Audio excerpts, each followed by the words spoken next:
qué buena manera de empezar este conversatorio o esta conversación. Educación no formal y formación de ciudadanía. Qué importante es para nosotros conocer, no solamente a través del conocimiento científico, claro, es un camino posible, pero qué importante es este camino realmente para entender cuál es nuestro lugar en el mundo y también cuál es nuestra responsabilidad frente a ese mundo, cómo nosotros ubicamos nuestro existir, nuestra esencia y cómo a partir de esto también ayudamos a transformar el mundo. Así que quiero darle la bienvenida al doctor Jairo Alexis Rodríguez. El doctor Rodríguez, pues básicamente ha desarrollado toda su carrera, no solamente desde su formación, sino también su devenir académico directamente con la Universidad Nacional de Colombia. En este momento, si mal no entiendo, ejerce como decano de la Facultad de Ciencias de la universidad.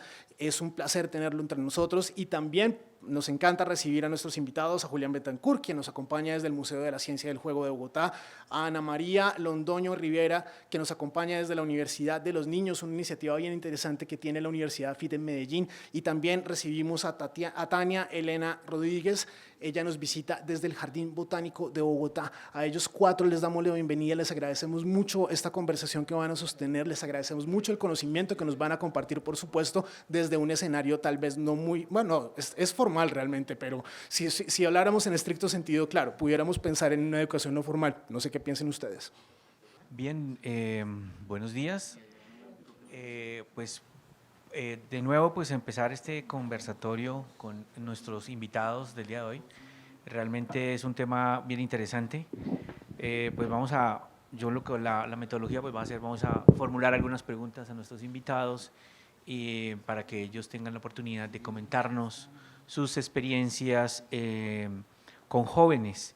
Pues antes de empezar, pues decir que comentaba ya nuestro presentador, en efecto hay muchas iniciativas que van hacia la divulgación desde las áreas muy especializadas con diferentes públicos, pero una de los que más nos preocupa en general de parte de la universidad y en diferentes ámbitos es el tema de cómo llegar a enganchar los niños, los más jóvenes, cómo despertar la curiosidad de los más chiquitos para que empiecen a acercarse a la ciencia sin temor, porque yo creería que, y esa es una de las cosas que seguramente vamos a hablar con nuestros invitados, los chicos muchas veces crecen como con ese temor hacia la ciencia, pensando que es algo muy complejo, muy difícil, y que solamente los super expertos o algunas veces también los genios, ¿no es cierto?, son los únicos que pueden acercarse a los temas de ciencia. Y pues es precisamente al contrario, con los chicos es donde tenemos la oportunidad de ver esa curiosidad, cómo surge, cómo es innato el tener, al hacerse preguntas, el poder explorar diferentes soluciones, incluso con los chicos un poquito más grandes en realizar modelos, ¿no es cierto?, que empiezan a dar soluciones y acercamientos a fenómenos naturales. Entonces, definitivamente hoy en día se habla de una crisis en general en la educación, se habla de muchas formas, de nuevas formas de interactuar con los jóvenes que están llegando a nuestras aulas. Entonces, y esencialmente en el área científica, pues es un poco, de alguna manera, paradójico que a pesar de que hay tanto preocupación por el tema científico y énfasis en que los chicos tienen que aproximarse a la ciencia y demás, pues parece que cada vez nos llegan menos muchachos a las áreas científicas y hay no o mucho interés en estudiar estas áreas por muchas razones. Entonces, pues bueno, empecemos con nuestros invitados. Pues a mí me parece muy grato tener al profesor Julián Betancourt del Museo de la Ciencia del Juego, a Ana María y a Tania, pues que han participado en diferentes programas de educación no formal, en general acercándose a la ciudadanía.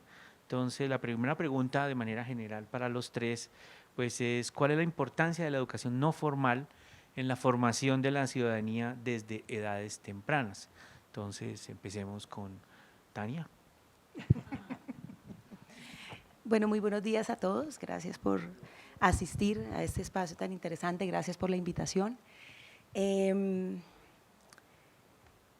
¿Por dónde empezar? Voy a empezar poniendo dos puntos centrales para ver si empezamos a discutir desde ahí. Y lo primero es, denominarnos educación no formal. Los espacios no convencionales de educación, como el Jardín Botánico José Celestino Mutis, como el Museo de la Ciencia y del Juego, como Maloca, como los centros interactivos, como los parques naturales, como las aulas ambientales de la Secretaría Distrital del Distrito, son espacios en donde se educa y son espacios que tienen unas propuestas educativas bastante interesantes. Si hablamos de lo ambiental, pues estaríamos ahí centrados. Pero la discusión aquí podríamos hacerla desde lo normativo o lo pedagógico, que es la discusión que realmente se hace en este país. Desde lo normativo nosotros no hacemos educación no formal o educación para el desarrollo y el trabajo humano, como lo dice la Ley 115, la Ley General de Educación del 94, o como lo dice el DURCE, el Decreto Único Reglamentario del Sector Educativo del Ministerio de Ambiente. Nosotros, las entidades que de alguna manera hacemos educación, estamos categorizadas en la educación informal, porque la educación no formal, llamémosla así para no dar ese nombre tan largo, la educación no formal, desde un sentido normativo, está haciendo un proceso educativo desde las competencias laborales y tiene una posibilidad de certificar 160 horas, más arriba de 160 horas los procesos de formación. Y tú puedes certificar. Nosotros, las entidades que hacemos de alguna manera educación informal, pues no lo podemos hacer. Pero tampoco nos representamos en la educación informal, porque la Ley General de Educación dice es todo conocimiento libre y espontáneamente adquirido, no pensado, no intencionado, no planillado.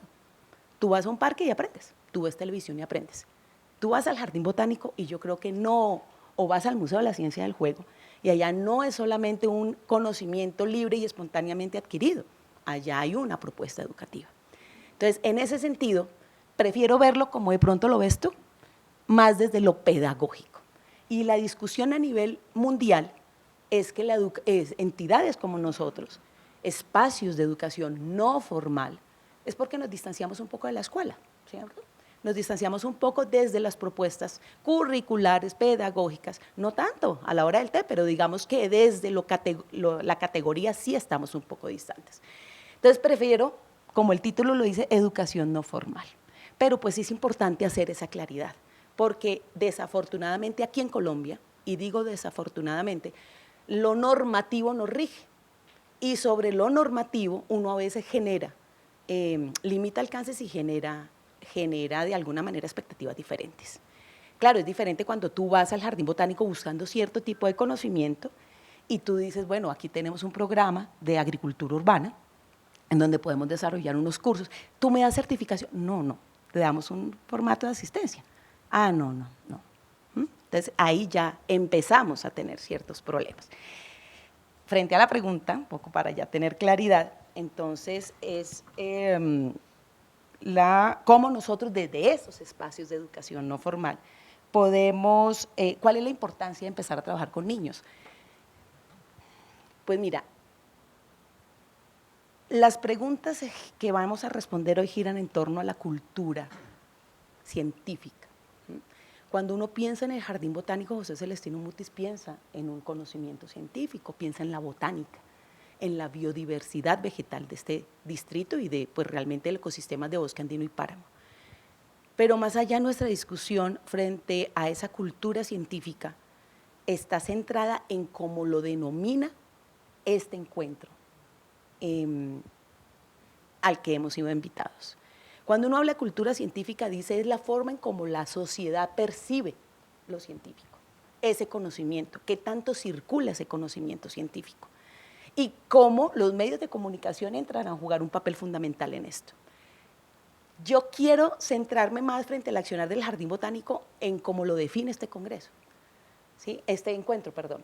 Y es un poco pensado ya desde la cultura científica como conocimiento.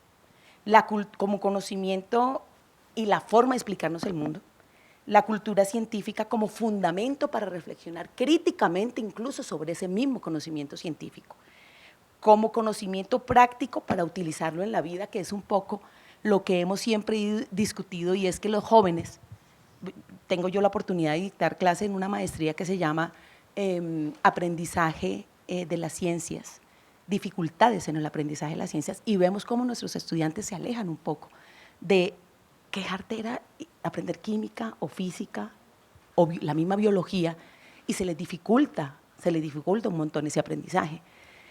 Y resulta que no hay dificultades para aprenderla.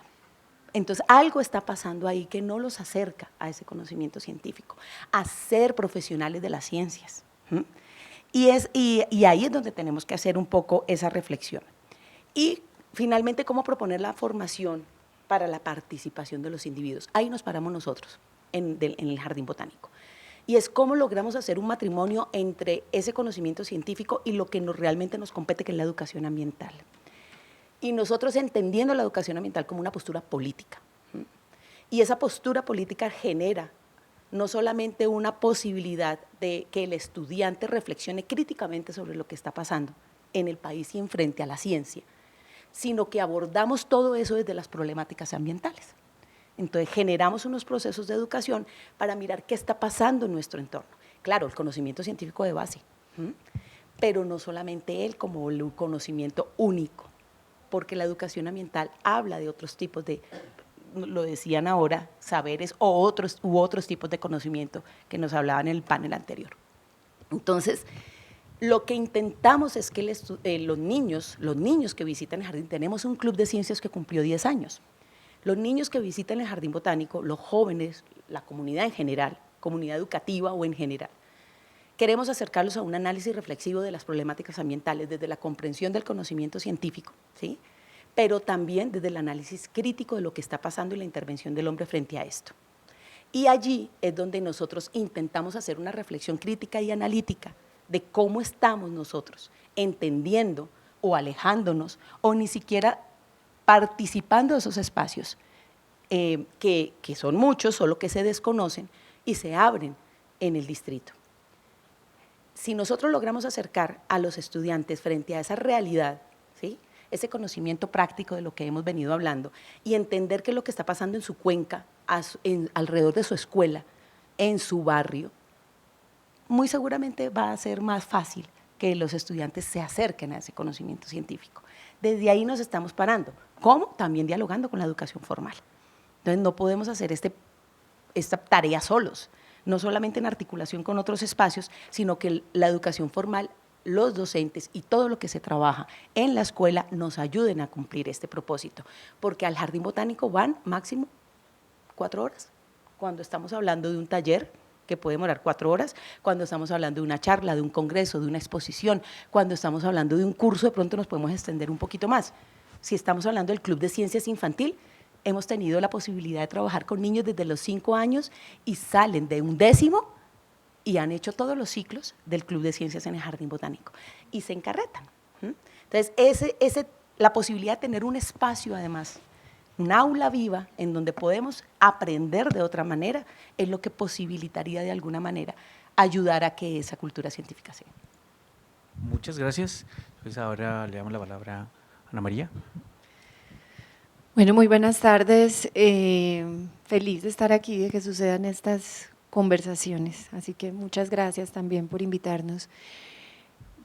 Agradezco además la claridad que hace sobre lo normativo versus lo pedagógico y por lo mismo también me voy a situar específicamente en lo pedagógico. Lo normativo nos deja un poco mal parados, sin forma, informales, lo cual creo que ninguno de los programas que abordamos estos temas pues lo somos, ¿cierto? Pero si nos preguntamos por la importancia, creo que la importancia radica un poco en las licencias que sí nos podemos dar desde lo pedagógico. Luego, esas licencias transitan por distintos asuntos. De un lado nos podemos hacer preguntas, podemos participar de debates globales y de debates locales que en algunas ocasiones escapan a los currículos de la educación formal. Podemos tener además unas concepciones distintas, unas concepciones de pronto de este mismo encuentro lo sugiere, de las ciencias, y en nuestro caso como programa Universidad de los Niños, que tenemos por casa una universidad, pues asimismo lo hemos construido. Entonces, abordamos preguntas desde las ciencias sociales, exactas, humanas y aplicadas, y eso también nos abre a un espectro que nos pone como en otra situación. Luego, estar dentro de una universidad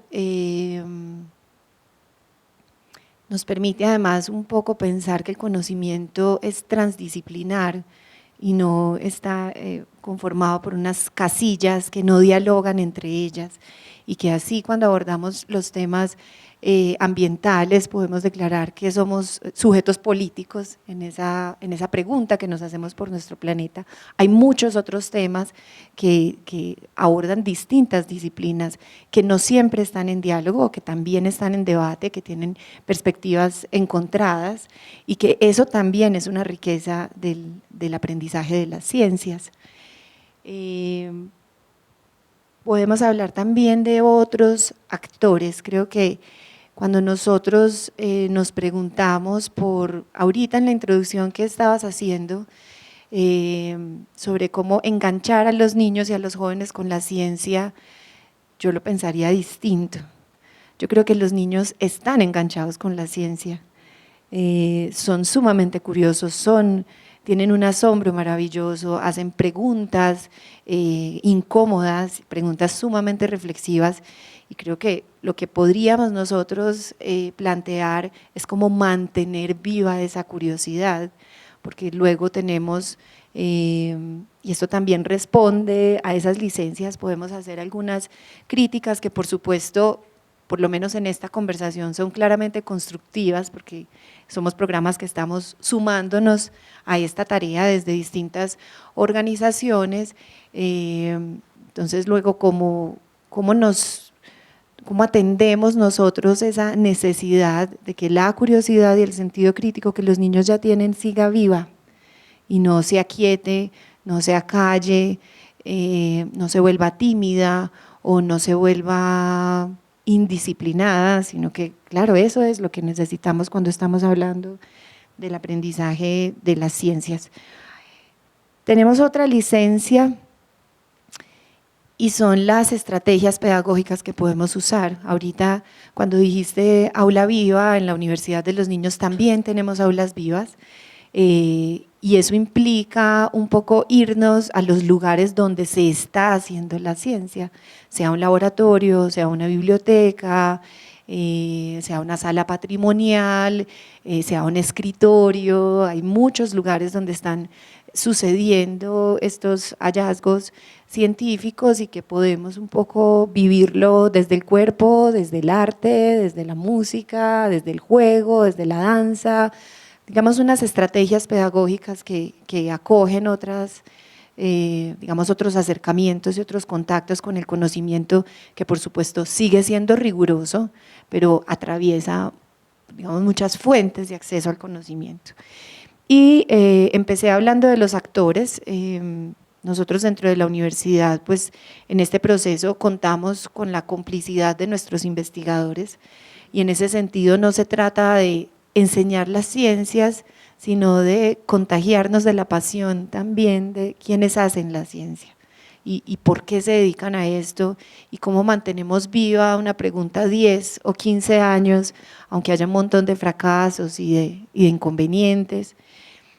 También contar con los operarios de los laboratorios, son otros saberes que todo el tiempo están viviendo este proceso de la investigación. Los estudiantes universitarios en nuestro caso pues son importantísimos, ellos están compartiendo con los niños y con los jóvenes pues su proceso formativo, entonces se vuelven también unos grandes aliados, y bueno, en general como la comunidad universitaria. Muchas gracias. Gracias, Ana María. Profesor Julián. Bueno, primero que todo agradecer a los organizadores del evento por la invitación, y aquí compartiendo con nuestras compañeras de panel.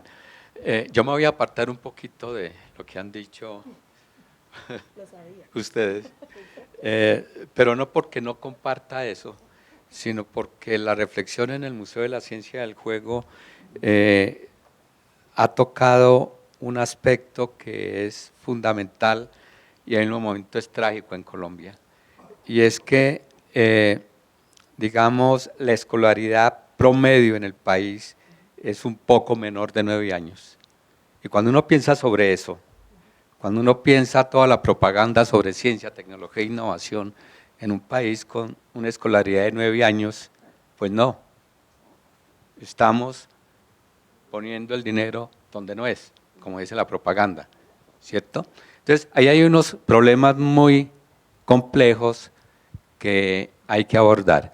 Hay que recordar que el ciudadano de 9 años es el que circula por ahí por la calle, por las plazas, está en los parques, ese tipo de cuestiones. Y entonces es una persona que abandonó la escuela formal y a la cual no va a volver. De ahí que estrategias de educación no formal y estrategias de educación informal van a ser muy importantes, pero como tú decías, el país eso no le interesa, todo este tipo de cosas no le interesa. Y por eso vamos tan mal en muchas cuestiones. Yo sí pienso que todos los que trabajamos en estos ámbitos debemos generar espacios de educación no formal y educación informal, por donde encuentra uno a ese ciudadano de educación básica de 9 años, de escolaridad de 9 años. Y eso significa, digamos, de alguna manera, generar espacios, digamos, con conocimientos socialmente relevantes para esas comunidades. Y eso es un reto grandísimo. Nosotros lo hemos tratado de afrontar en el museo a través de las exposiciones itinerantes por Colombia, de las maletas del museo, anteriormente con el programa Recreo, todo este tipo de cuestión. Pero ese es un reto enorme, grandísimo, que debemos nosotros afrontar de alguna manera y que hemos tratado de afrontar con algunas herramientas, pero que necesita realmente una fortaleza del Estado, porque se habla mucho de ciencia, tecnología e innovación, pero es que nosotros no podemos tener un país con innovación si nuestros niños, desde la primera infancia, pues no están en unos ambientes y en unos procesos que haga aflorar la creatividad. Gracias. Bueno, me parece muy interesante los puntos que han resaltado nuestros invitados, ¿no? Tania nos habla de esa falta de formalización, por decirlo de alguna manera, de parte del Estado, porque el gobierno no reconoce este tipo de educación como oficialmente y entonces como que perdemos ese apoyo para que estos programas sean mucho más exitosos, pero no significa que no sean necesarios, sino que por el contrario son muy necesarios y complementan mucho de lo que pasa en otros ámbitos pedagógicos. Ana María ya nos menciona esas licencias que se dan en estos lugares, que me parece muy interesante, porque claro, aquí ya hay mucha más libertad. Yo, por ejemplo, soy muy crítico de esto de los currículos tan fuertes que se dan en la educación formal, donde tenemos esos estándares curriculares que son ya, el nombre ya lo pone a uno nervioso. Entonces, el hecho de que tengamos estos espacios donde no existen esos estándares, pues es fantástico. Entonces permiten estos espacios y crear esos espacios como las aulas vivas que mencionaba Tania también, y esos espacios donde es mucho más fácil una interacción diferente con el conocimiento, como ya lo mencionaba Ana María y Tania. El profesor Julián pues obviamente nos puntualiza en efecto cómo esa tarea es bien clave para poder llevar esa cultura científica que es tan importante en general en el ciudadano, ¿no es cierto? Y tenemos que empezar a culturizar a nuestros niños y finalmente a nuestros ciudadanos. Es muy interesante que nosotros tenemos en la universidad un programa que se llama Yongaritmo y los polinomios, un programa de divulgación para niños. Y lo ponemos en YouTube porque, bueno, hoy en día tenemos unas audiencias que son, hay que llegarles distinto. En el programa, los dos profesores de la universidad, un astrofísico y un físico nuclear, salen a la calle y le preguntan a la gente sobre cosas de cultura científica básica. Y es increíble las respuestas, ¿no? O sea, hubo un programa sobre dinosaurios y salieron al Parque de las Nieves a preguntar a la gente, ¿usted cree que en Colombia habían dinosaurios? Y todo el mundo decía que no. Aquí, o sea, a pesar de que todo el mundo ha visto programas y, en fin, pero la cultura científica en general es muy baja, ¿no? Como menciona el profesor Julián, y eso es un papel importante en todo esto que están haciendo nuestros invitados. Bueno, vamos a continuar empecemos con Tania, con una pregunta sencilla, y es que nos cuentes de un proyecto que hayan realizado en tu institución y pues cuál ha sido el impacto a la comunidad a la cual iba dirigido. Perdón, empecemos con Ana María, porque otra vez por acá me da como vergüenza.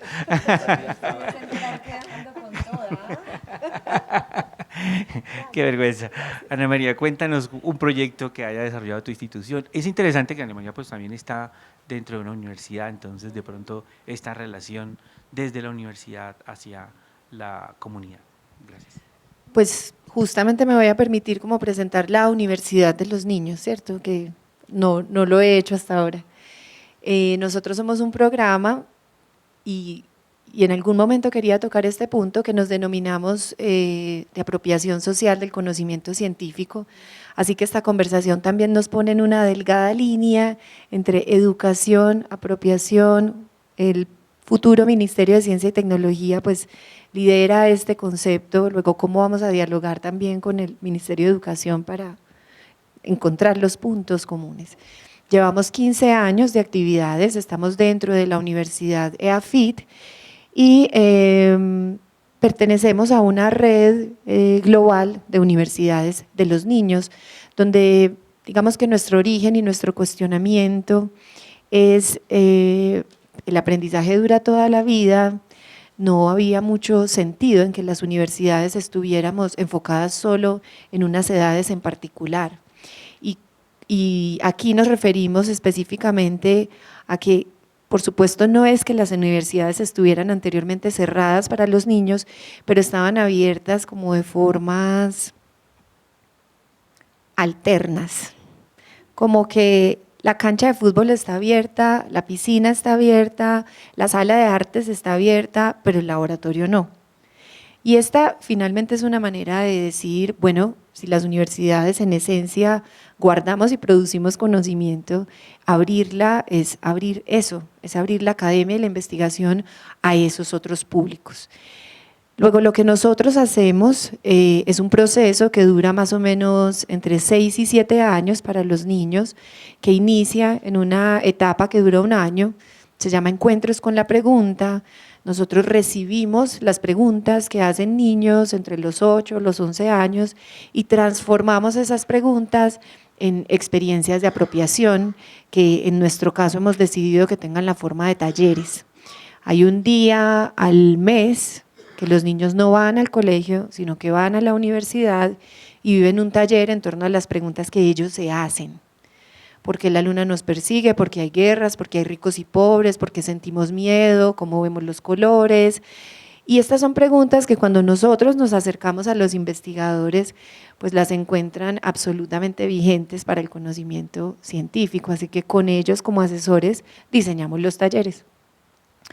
Este es un primer momento que se llama Encuentros con la Pregunta, y estos niños que provienen de instituciones oficiales y no oficiales de nuestra área metropolitana pueden luego continuar en una segunda etapa que se llama Expediciones al Conocimiento.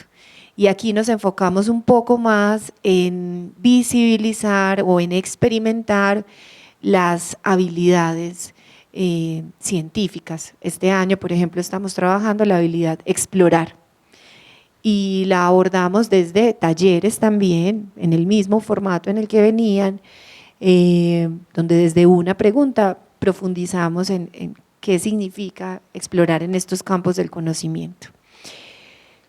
Aquí participan más o menos 680 niños y jóvenes, y lo que nos estuvo sucediendo más o menos hacia el 2012 o 2013, ya llevábamos un tiempo trabajando, es que se nos quedaban algunos jóvenes que tocaban la puerta de la Universidad de los Niños. Usted ya me picó con el bicho de la investigación, que sigue, yo cómo aprendo a hacer eso. Entonces, recientemente, tiene 4 años, esta es la etapa más joven que tenemos, iniciamos un proceso que se llama Retos y Proyectos de Ciencia. En retos hacemos unos retos en distintas áreas del conocimiento para que los jóvenes puedan un poco acercarse a distintas metodologías. Si nosotros abordamos un problema desde las áreas sociales, va a ser muy distinta la metodología, así lo hacemos desde las ciencias aplicadas o desde las ciencias exactas, así que aquí tratamos un poco como de hacer ese banquete de metodologías para que luego en proyectos de ciencia pues ellos puedan efectivamente desarrollar un proyecto durante un año en el que ellos mismos formulan la pregunta, proponen la metodología que van a implementar para encontrar una respuesta si la tiene o aportar conocimiento y presentar los resultados. ¿Qué hemos encontrado nosotros? Lo primero que nosotros identificamos fue la corrección que hice un poco ahora, y es que se trata simplemente de mantener vivo lo que ellos ya traen. Traen el rigor, traen el sentido crítico, traen la curiosidad, traen el asombro. Esta es una manera de elevar esas cualidades que ya tienen los niños y los jóvenes. Se trata de que muy rápidamente ellos adoptan estos lenguajes y los usan, de que se comunican y van un poco como haciendo mucho más, ¿cuál será la cualidad? Sofisticada, una comunicación de sus ideas, de sus opiniones, de sus proyectos, de los problemas, que es muchísimo más clara. Y hay un componente que para nosotros es muy importante y es el tejido social, y es que nos concebimos iguales en el conocimiento independientemente de nuestro origen y el lugar que ocupamos en la ciudad y desde el género, desde las ideologías, desde dónde vivimos, cómo vivimos. Entonces un poco aquí también se empieza a generar como ese tejido, y los problemas que nosotros tenemos como sociedad pues no distinguen esas diferencias, sino al contrario. Entonces, ¿cómo sumamos? Esos serían un poco los hallazgos. Muchas gracias. Ana María, una preguntita rápida. Esa población a la que va dirigido el programa, ¿son niños de colegios? ¿De dónde vienen? ¿Son instituciones específicas? ¿Cómo se inscriben los niños? Así como para saber un poco más de cómo funciona. Provienen de instituciones oficiales y no oficiales del área metropolitana. Los invitamos desde los 8 años y ahí hay una decisión pedagógica, y es que tengamos lectoescritura suficientemente desarrollado. Es un programa que es gratuito, en el que son las instituciones las que nos solicitan a nosotros esos cupos, y un poco mantener los cupos depende simplemente de la asistencia. O sea, cuando nosotros tenemos programas sociales pues, y programas gratuitos, pues lo más importante es que sí sean aprovechados por la población, así que la rotación de las instituciones se da es en que los niños efectivamente pues sí participen.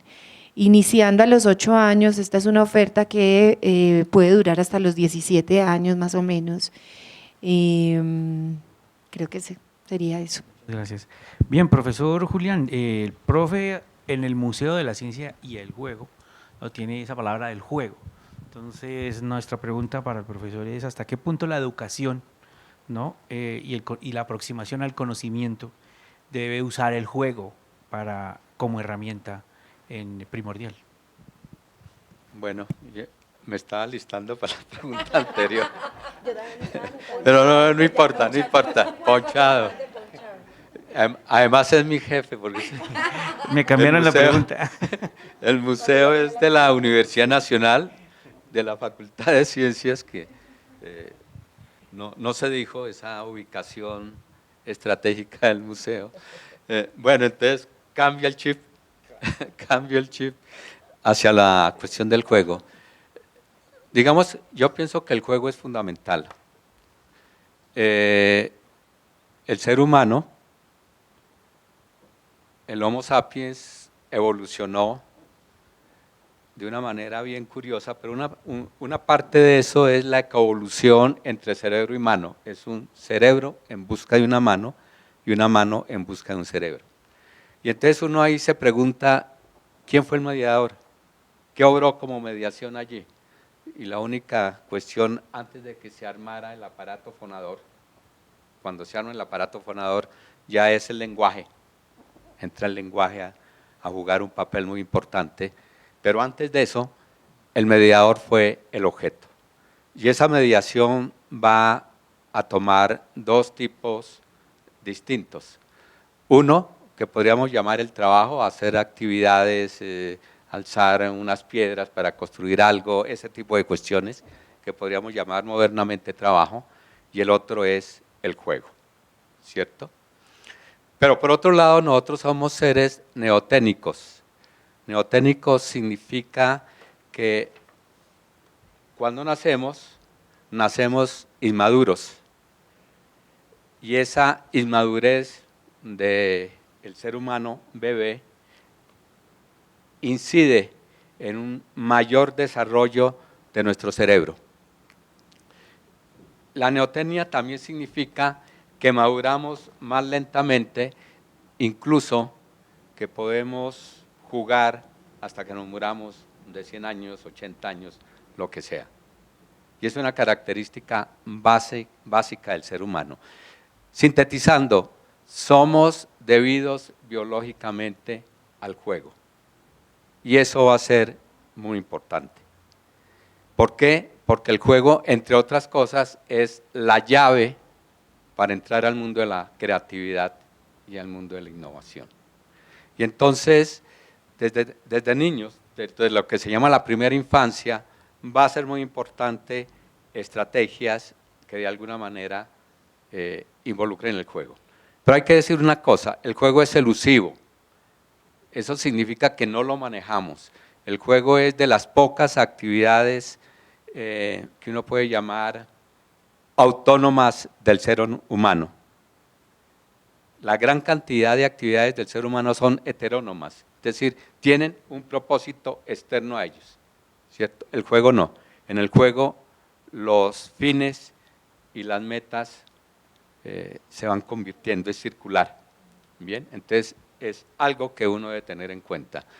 Pero, por supuesto, siendo debidos al juego, es muy importante que las nuevas estrategias pedagógicas, bueno, vienen estrategias pedagógicas basadas en lúdica y ese tipo de cuestiones desde hace varios siglos, pero digamos que la estandarización del conocimiento en Occidente está discriminando mucho el problema del juego, ¿cierto? Incluso uno lo puede ver en los jardines infantiles. Los jardines infantiles, a la gente que está encargada del jardín infantil, no le gusta mucho el juego brusco. Sí, eso que los niños se empujan, las niñas se empujan, se jalan el pelo, ese tipo de patanería, lo están cohibiendo. Pero es la manera en que nosotros aprendemos qué es agresión y qué no es agresión, y en los estudios de todas estas grandes matanzas que se dan en Estados Unidos, se ha encontrado que muchos de estos asesinos, que son gente muy joven, además, se les inhibió el juego brusco y no entienden qué es agresión, no entienden nada de ese tipo de cuestión. Entonces es básico, es fundamental. Yo voy a dejar ahí. Muchas gracias, profe. Pues sí, no, claro que cuando uno ve estas agresiones allá en Estados Unidos, pues bueno, es que disparar un fusil, eso es bastante agresivo en algún punto. Pero bueno, total, realmente el juego es parte importante del acercamiento al conocimiento y de cómo aprendemos.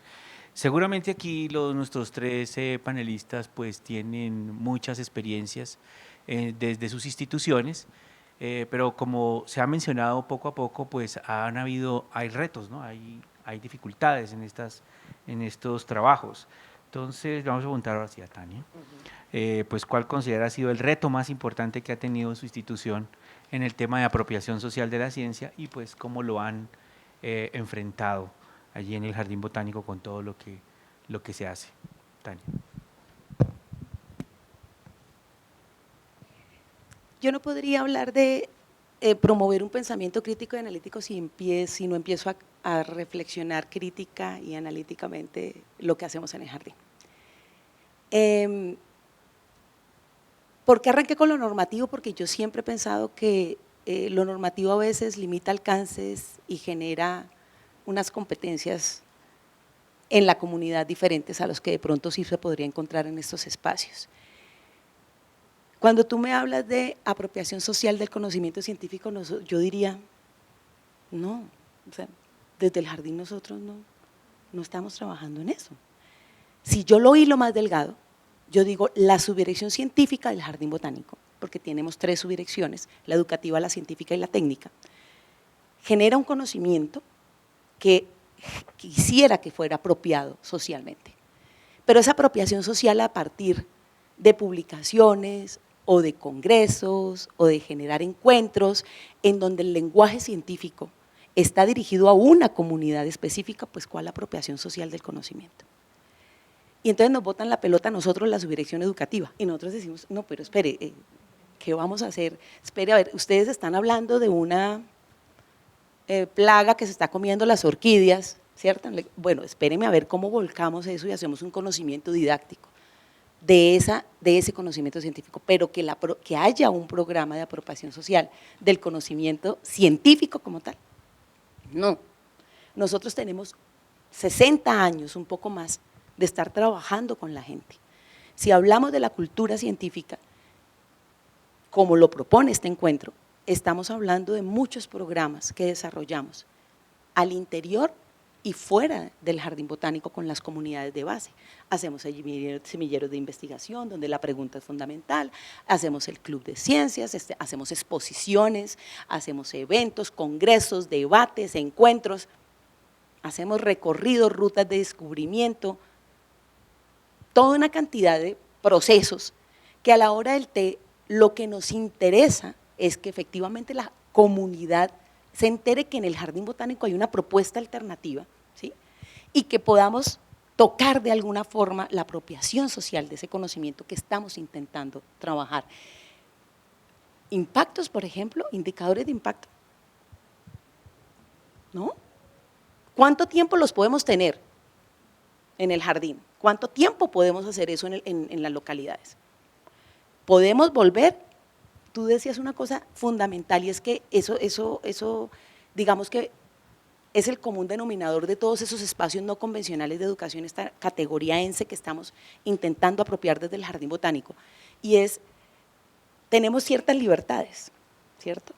Pero a la vez el jardín botánico tiene unas no tantas, porque dependemos de un plan de desarrollo, porque somos una entidad del distrito y tenemos un presupuesto y hay unas metas que cumplir. Y a veces ese diario vivir y esas metas por cumplir, vamos a sembrar 25.000 árboles en la ciudad y entonces tú llegas a la comunidad y en lugar de poder hacer una apropiación social del conocimiento que estás, entonces terminas dando una información, mire, esto es lo que vamos a sembrar aquí, esto es lo que queremos, sentémonos, trabajemos, miremos a ver cómo podemos hacer, pero se convierte en una actividad más de informativa. Lo que podemos hacer en las comunidades, y no quiere decir, óigame bien, no estoy hablando de que los procesos educativos se den por la cantidad de tiempo que estén con nosotros, no, yo puedo generar unos procesos educativos con 2 horas que hago un recorrido guiado en el jardín, pero hay que focalizar en qué. Nos hemos centrado más desde el desarrollo de competencias, desde el desarrollo del pensamiento científico, el desarrollo del pensamiento crítico y analítico, porque pues más allá de hacer una apropiación social del conocimiento, pues intentamos es cómo pedagógicamente podemos lograr que ellos sí, y los niños sobre todo, desde los pequeños que nos visitan, puedan volverse agentes participantes y tomadores de decisiones. Por eso nuestra propuesta es política, porque más allá no podríamos sino esperar que con todas estas iniciativas los niños se cuestionen, se pregunten, se muevan y digan voy a soltar un poquito el Xbox y voy a preguntarme por qué está pasando lo que está pasando en la cuenca del río Fucha, donde yo vivo a 3 cuadras, ¿sí? Y ese tipo de cosas es lo que intentamos hacer desde el jardín. Ahora, propuesta como tal, reto, pues todo, porque si no hemos empezado estamos hasta ahora, después de 60 años, intentando saber qué es lo que hacemos. Hay una cosa importante sobre el intentar saber qué es lo que hacemos, y es que hay una línea, ¿verdad?, un poco delgada. Espere, un momentico. Ya no lo veo. Sobre qué es cultura científica, qué es educación en ciencias, que es alfabetización científica, la ciencia ciudadana o ciencia con la gente de la que hablaba Fontobel y Rabbit, que me parece una propuesta fantástica, la popularización de la ciencia, hacemos divulgación de la ciencia, hacemos educación ambiental, ¿qué hacemos? Entonces vamos al jardín botánico y nos recibe un guía que nos dice, venga, este es el árbol no sé qué, y empieza a hacer todo ni siquiera es transmisión, una socialización de un conocimiento, y corre con todo el tiempo porque el bus ya llega y entonces los niños tienen que irse, entonces corre a ver qué más podemos hablar y hable con la profesora, a ver, no, estamos intentando y ya se está haciendo una transformación de eso. O sea, si no hacemos una formación ciudadana, pensando desde la cultura científica, que es como lo propone este encuentro, pues realmente no estaríamos haciendo mayor cosa, desde unos espacios como los nuestros, que tienen ciertas limitaciones, aunque también tengan ciertas licencias y libertades.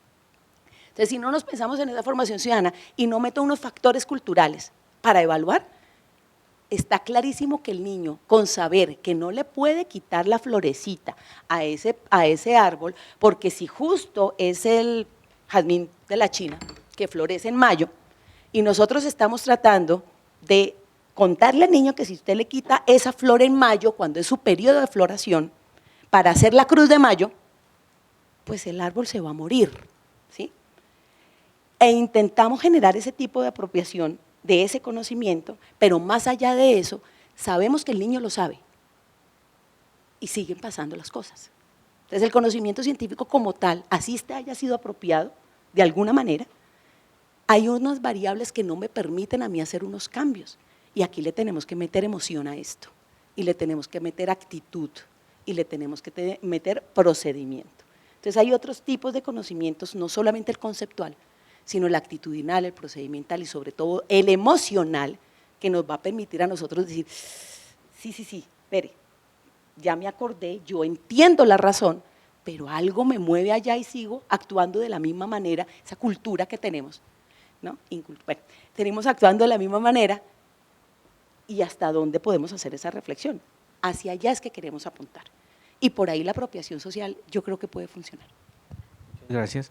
Bueno, toca un punto bien importante y bien interesante, ¿no? Todos estos conceptos alrededor de lo que de manera muy general podríamos llamar cultura científica, ¿no? Hacia la ciudad y de esa apropiación social que buscamos del ciudadano, de la ciencia y pues en especial en este panel dirigido sobre todo a los más jóvenes.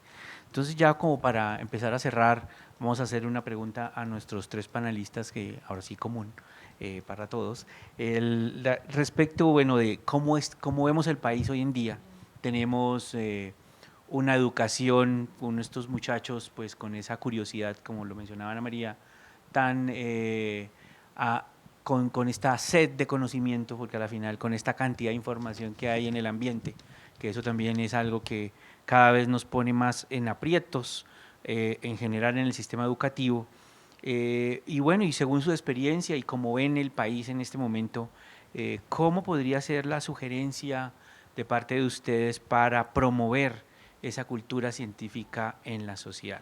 Entonces empecemos con el profesor Julián. Bueno, yo veo la situación del país y en general en muchos lados del mundo la veo muy complicada desde ese punto de vista, pero en el país es muy complicada.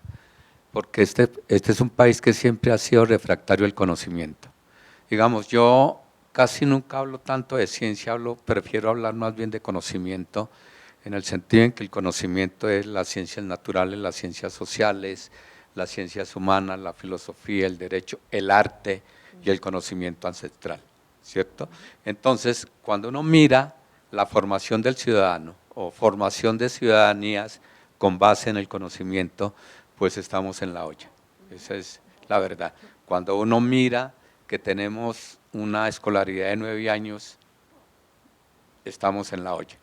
Y por eso yo pienso que los esfuerzos que se hacen en los jardines botánicos, en la Universidad de los Niños, en los diversos museos interactivos y centros de ciencia y tecnología, en otras agrupaciones culturales, son básicas y son fundamentales, porque es que estamos en la olla, en eso estamos completamente en la olla, y hay que decirlo, ¿cierto?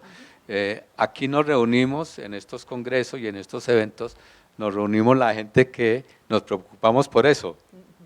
Por eso yo digo, hay que generar espacios en donde sea posible que ese ciudadano llegue, ¿cierto? Y encuentre algo que tiene una intencionalidad con conocimientos socialmente relevantes, ¿cierto? Bueno, pero estamos en la olla. Y pienso que nosotros localmente y en las regiones colombianas se hace algo al respecto, pero no hay una estrategia, hay un desconocimiento de lo que es la educación no formal y la educación informal, que, como se decía, está ligada solamente a lo laboral, ¿cierto? A cierto tipo de cuestiones y no. Cuando uno habla de formación de ciudadanías con base en el conocimiento, qué es lo que hacen las universidades y qué es lo que hacemos nosotros, ¿cierto? Entre otras cosas, hacemos apropiación ciudadana del conocimiento en ese tipo de cosas, pero también hacemos apropiación cultural y apropiación social del conocimiento. Bueno, yo voy a dejar así en términos generales, le voy a pasar la papa caliente. Ana María. Sí, pues el escenario es pesimista y creo que la respuesta ya la estamos haciendo tangible desde cada uno de los programas.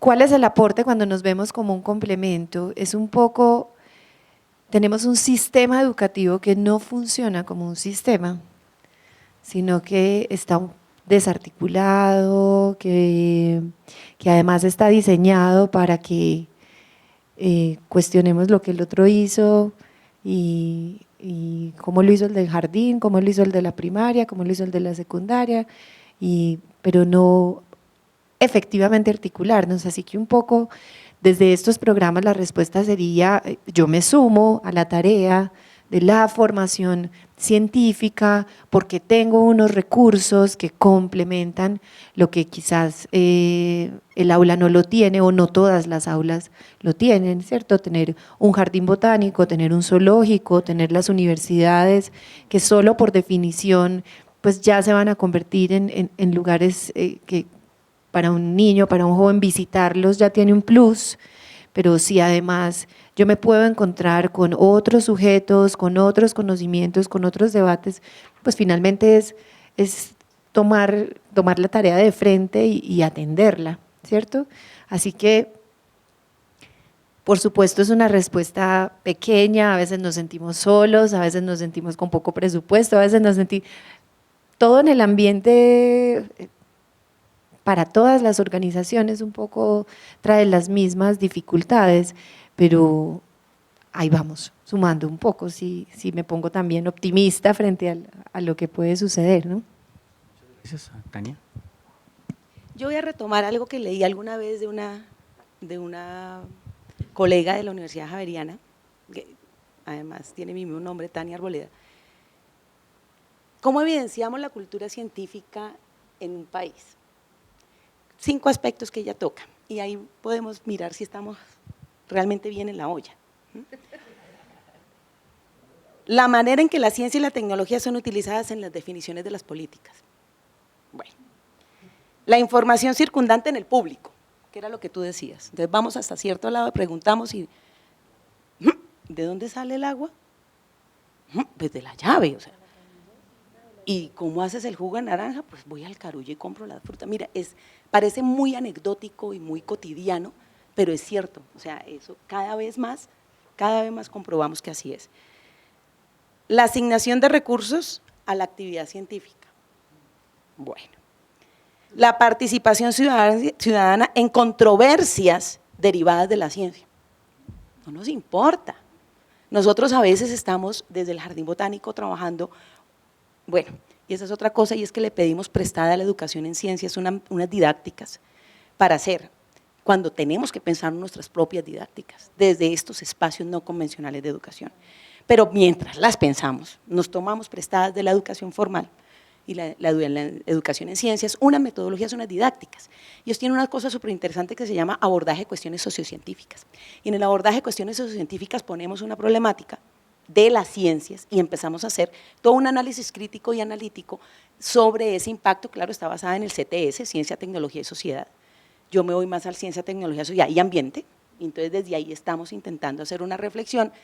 Y yo digo, bueno, es que el nivel de participación, ¿cómo está? ¿Realmente nos interesa participar? ¡Ah, qué pereza! ¿Y para qué si todo va a seguir igual? Entonces hay un escepticismo ahí grande. El nivel de conocimiento o comprensión de lo público, las actitudes que tenemos hacia la ciencia. Tocaba dos aspectos fundamentales en ese artículo, me parecía súper chévere, que hablaba de credibilidad y confianza, ¿sí? Entonces, ¿qué tanto se ha perdido? ¿Qué tanto realmente? ¿Qué tanto podemos arreglar lo que la misma ciencia ha dañado? Ahí la dejo. Muchas gracias. Bueno, pues muy interesante las propuestas, ¿no? Pues la conclusión aquí de la última pregunta, pues que estamos bastante mal, en la olla dijo el profe, pero bien, estamos mal en muchos aspectos con respecto a esto de la apropiación social o ciudadana de la cultura científica. Me parece muy interesante el punto de Ana María respecto de que, bueno, este tipo de propuestas pues deberían de articularse con ese sistema que ya está desarticulado, que es el sistema educativo. Entonces, estas propuestas, ¿cómo se articulan? Vale la pena decir que hay otras apuestas también en esta dirección desde otras entidades, y de pronto Ana María también hace un rato mencionaba pues que se van como aislando, ¿no? Por ejemplo, está el programa Ondas de Colciencias que está por allá, y cuando aparezca el ministerio, entonces seguramente el Ministerio de Ciencia y Tecnología va a tener por allá algo que ver con esto, pero el Ministerio de Educación también, y entonces todo el mundo va a terminar haciendo muchas cosas. Es importante articular todos estos esfuerzos. Eso me parece que debemos pensar en cómo lograrlo, cómo hacer para que todo este tema de cultura científica realmente llegue de una manera mucho más fuerte a la sociedad en general. Contar así finalmente una anécdota muy interesante. Ahora yo estoy participando de la Comisión de Sabios en el foco de Ciencias Básicas y del Espacio, y fuimos a hablar con el director del planetario precisamente sobre el tema pues de que, bueno, cómo está la ciencia en Colombia, la apropiación científica, la cultura científica, y el profesor decía algo muy interesante que me llamó la atención, y es que dice, bueno, es que aquí entre semana esto está lleno. Los niños vienen, los colegios vienen. El problema es el fin de semana, y el problema es que los niños están el fin de semana con la familia, y entonces los papás prefieren ir al centro comercial, prefieren ir a hacer otra cosa y no ir a estos espacios. Entonces realmente hasta dónde también tenemos que empezar, pues digamos, a involucrar, ¿no es cierto?, las familias, porque eso también es otro ambiente educativo que de pronto estamos descuidando. Bien, entonces vamos al espacio a unas preguntas. Entonces allí la chica está levantando la mano con muchas ganas. Compañero, por ahí atrás, el profe. Listo, entonces empecemos contigo. ¿Yo te alcanzo el micrófono? Tenía muchas ganas de hablar porque yo soy hija del Jardín Botánico, fui niña que fue allá, soy hija del Club de Astronomía del Planetario y actualmente me egreso como bióloga de la Universidad Nacional, como astrobióloga, que bueno, por acá había un colega, en fin. Y pues yo los escuché hablar una y otra vez de los niños, ¿sí? Y pues sin ánimo de entrar en lo del lenguaje inclusivo y eso, ¿qué pasa con las niñas, no? ¿Qué pasa conmigo y con todas las que vienen detrás de mí? Pues como científicos reconocemos las estadísticas, donde sabemos que las científicas y las ingenieras son ni el 30%, y pues frente a una discriminación sistemática, quiero saber pues qué han podido desarrollar ustedes para lidiar con eso, pues que es real, ¿sí? Es una brecha que existe y pues yo la siento, y pues muchas gracias a la labor que desarrollaron. Sin esas instituciones yo no sería pues lo que soy ahora.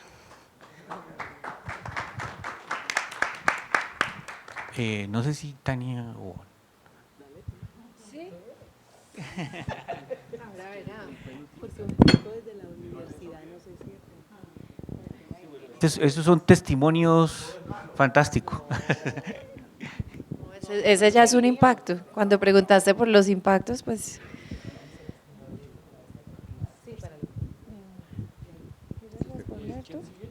Bueno, el asunto sobre el género es bastante interesante porque, por lo menos en el caso nuestro, ¿cómo es tu nombre? Rosa, en el caso nuestro, es intencionado que se mantenga una participación 50-50 niños-niñas. Nosotros, cuando hacemos seguimiento de la continuidad, es superior la continuidad de las niñas que la de los niños. Y no conozco yo cuáles son las estadísticas, porque luego sí se repite en la universidad que el 30% de las investigadoras pues son mujeres frente a un 70%, ¿cierto? Entonces, tal vez estos programas donde nosotros estamos trabajando todavía con las infancias y con las juventudes, sí tenemos unas intenciones muy fuertes de que suceda de otra manera, pero el mundo laboral o el mundo académico trae otras variables que van relegando un poco esas cifras. Y no conozco esas variables, no tengo como esas estadísticas ya del final del proceso. Quizás lo que sí podamos ver en el futuro es cómo va cambiando esa estadística. Esta ya sería una hipótesis, y es que si en este momento estos programas intencionadamente mantenemos esas continuidades, quizás la estadística empiece a moverse un poco la balanza, pero en este momento funciona como la estás describiendo, tal cual. Muchas gracias. Bueno, sí, realmente las universidades en general y el mundo ahí está muy preocupado por el tema de género, de equidad de género en el área de ciencias y ingeniería, y hay muchos programas encaminados, digamos, a fortalecer esa presencia de las mujeres en ciencia. De hecho, quiero decirles que este semestre en la Facultad de Ciencias tenemos una cátedra especial que inauguramos precisamente el próximo lunes, que se llama Mujeres en Ciencia. ¿Sí? Vamos a invitar a mujeres científicas tratando de ver, de que muestren precisamente esa experiencia, cómo lograron llegar a mantenerse, digamos, en el área científica, por qué se interesaron, cómo fue su carrera, porque como decía Ana María, pues realmente al principio vamos a hacer muchas cosas, pero de pronto la vida profesional y las diferentes variables muchas veces no son fáciles. Y quería agregar que fue exactamente el comentario que les hice cuando nos saludamos, porque llegó Tania y dije, ay, siquiera llegó otra chica. Tenemos equidad en el conversatorio, y eso me parece que también debe ser intencionado cuando hacemos estos eventos. La mayoría ya. Pero... Bueno, buenos días. Muchas gracias por esa interesante conversación que es sanamente escéptica, y yo creo que qué bueno que realmente estuvieran quienes toman las decisiones frente a esos temas, aunque tenemos, por supuesto, algunos de ellos acá, pero en términos de gobierno, para fortalecer esa integralidad en la formación de ciudadanía. Y si la formación de ciudadanía se genera para la toma de decisiones autónomas entre quienes se forman a partir de conocimientos múltiples y significativos frente a derechos, frente a la protección de la naturaleza, frente a la protección de sí mismo, la autoprotección, frente a la responsabilidad y frente al respeto por el otro, pues yo veo tres instancias que vinculadas y entrelazadas son perfectas para hacerlo, desde la naturaleza, Tania en el Jardín Botánico, Ana María desde la universidad y por supuesto desde esa base fundamental de la existencia que es el juego, así que las tres dimensiones integradas vistas sistémicamente en el panorama de la formación es realmente excelente. Pero tengo una inquietud y creo que una y otra vez intentamos hablar de apropiación social del conocimiento, sabe Ana María lo complejo que ha sido construir socialmente ese concepto, pero regresamos a la apropiación social de la ciencia y volvemos a hablar de ciencia, tecnología e innovación, y parece, Julián, que esa preferencia tuya que comparto de hablar de conocimiento y no solo de ciencia, como que no permea, no pega, no aguanta, se derrumba, es deleznable. En este evento, además que es maravilloso, Iván, por esa especie de montaña rusa que hemos vivido entre saberes integrados, vuelvo a la ciencia conservadora, ultraciencia, luego vuelvo al saber ancestral. Esto ha sido realmente una experiencia magnífica, pero me queda la inquietud y aquí va mi pregunta, es qué pasa con el método científico y volviendo al impopular Feyerabend, que dice que es que la embarramos desde la infancia cuando pensamos que el método científico es la forma de construir el conocimiento y ahora para formar ciudadanías. ¿Qué pasa, Ana María? Tú dices la universidad no abría sus laboratorios. Muy bien, ahora los abre. El espacio para ser activos en el conocimiento desde otras formas, desde la sensibilidad. Julián, el juego definitivamente, eso que dijiste del objeto, es maravilloso, pero ¿cómo hacemos para desembarazarnos de esa necesidad desde el comienzo, incluso hablando de apropiación social de la ciencia en niños? Dios mío, se me ocurre que la apropiación social tiene que ver más con gente adulta, no sé, puedo equivocarme, los niños, como dice Ana María, comienzan desde el asombro y son maravillosos, y no son científicos pequeños como mucha gente quiere entenderlos. Perdón, me extiendo un poco en esto, pero quiero simplemente saber cómo hacemos, cuál es su sugerencia para que el método científico no sea el lugarteniente del conocimiento desde la infancia. Incluyéndolo, por supuesto, y con todo el respeto de quien es hija del Jardín Botánico y ahora es científica, ella lo decidió, pero no creo que todos los niños que van allá quieran ser científicos. Por Julián. unanimidad de mis compañeras, me toca responder a mí. A ver, la cuestión es bien compleja, pero por lo menos yo he llegado a una reflexión y a un hacer desde hace muchos años sobre ese problema. Primero es que nosotros como individuos, estoy hablando como individuos, no podemos cambiar realidades, por ejemplo, el sistema educativo que tiene tantos problemas de toda índole. Pero como individuos podemos hacer esfuerzos que de alguna manera modifiquen algo el microentorno en donde nos movemos, ¿cierto?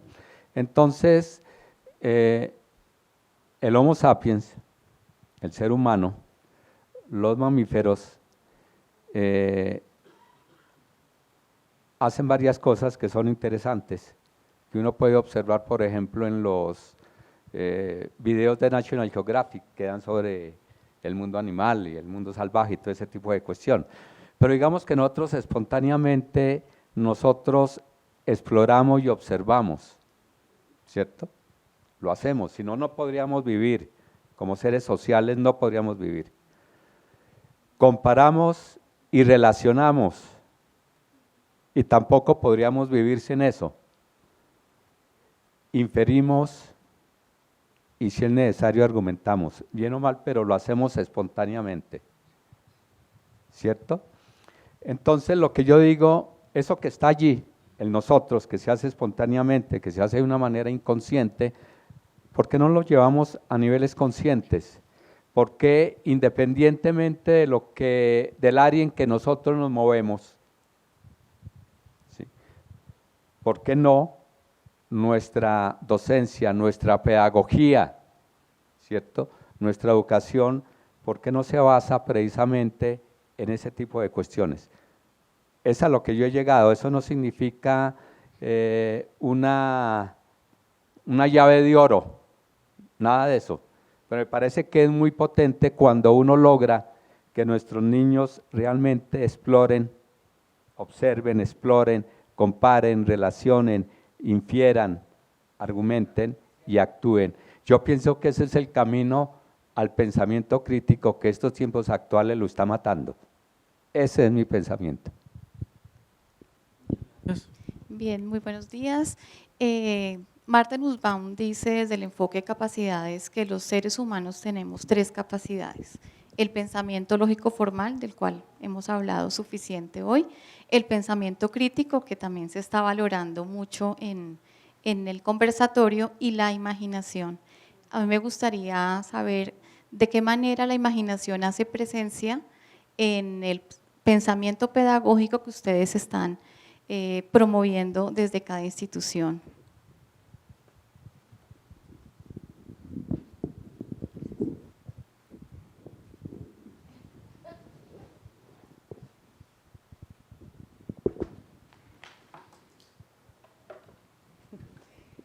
¿Será que yo soy la pesimista del grupo? No, no puede ser. No, vamos a ser optimistas. Yo creo que la imaginación, o sea, la posibilidad que tenemos desde el Jardín Botánico de trabajar con niños desde los 5 años, nos permite explorar un mundo de posibilidades y de didácticas y de pedagogías para intentar reflexionar sobre la ciencia, pero sobre todo sobre la situación ambiental en la que vivimos. Para nosotros el conocimiento científico es uno de los conocimientos más a abordar, que era lo que tú decías, ¿sí? Y no solamente, vuelvo y repito, sabiendo, vamos a solucionar los problemas. Hay que meterle emoción, hay que meterle sensación, hay que meterle otra cantidad de variables para que la toma de decisiones realmente se vea en la práctica. Si no, solo con el saber y aprender tal cosa, no lo vamos a lograr. La imaginación entonces y la creatividad como una habilidad cognitiva de orden superior es la que también nos permitiría de alguna manera inventarnos y reinventarnos constantemente. Que lo hagamos intencionado desde ahorita, o sea, lo que estamos pensándonos desde ahora, después de haber hecho muchas reflexiones y decir, hombre, ¿qué didácticas son las que estamos pensándonos para que por ejemplo, para que la creatividad en los niños que vienen acá florezca o se fortalezca? Porque lo hacen en la escuela, son los mejores aliados que tenemos, ¿sí? Pero como los tenemos tan poco tiempo, en la escuela tenemos que seguir procesando y haciendo ese tipo de reflexiones y de aprendizajes. Hasta ahora lo estamos haciendo intencionado, antes se daba per se, ¿sí? Ahora sí nos sentamos a diseñar unidades que nos permitan ver cómo afloran o cómo posibilitamos que los niños vayan generando esa capacidad, esa habilidad cognitiva más allá, pues obviamente con la emoción y demás, pero más allá de la creatividad y de la imaginación. Rápidamente, es muy raro ver un club de ciencias trabajando a partir del análisis de problemáticas ambientales. Generalmente uno siempre lo lleva al laboratorio allá en científica y los pone a mirar en microscopio, hace unas cosas súper chéveres. No, entonces, más allá de eso, el juego de roles, por ejemplo, para nosotros es fundamental. Que el niño se proponga en unos escenarios, se imagine unos escenarios y genere unas posibles respuestas a esas problemáticas que estamos intentando abordar. La argumentación para nosotros es fundamental y creo que en el conocimiento científico es una de las habilidades que más tenemos que desarrollar. Si queremos que participen, tienen que saber argumentar, saber defenderse. Y eso genera en ellos una creatividad que permita que de alguna manera pueda, en esos espacios de juego y de lúdica, ¿sí? Desarrollar como la imaginación frente incluso a escenarios, bien sea catastróficos o bien sea positivos y esperanzadores. Creo que el escepticismo un poco también nace de no poder imaginarnos un futuro mejor. Y esa imaginación es la que tenemos que ir día a día con estas acciones pequeñas, pero que si yo voy sumando 300,000 visitantes en el Jardín Botánico, estamos haciendo algo bien. Gracias a nuestros invitados. Un aplauso, por favor.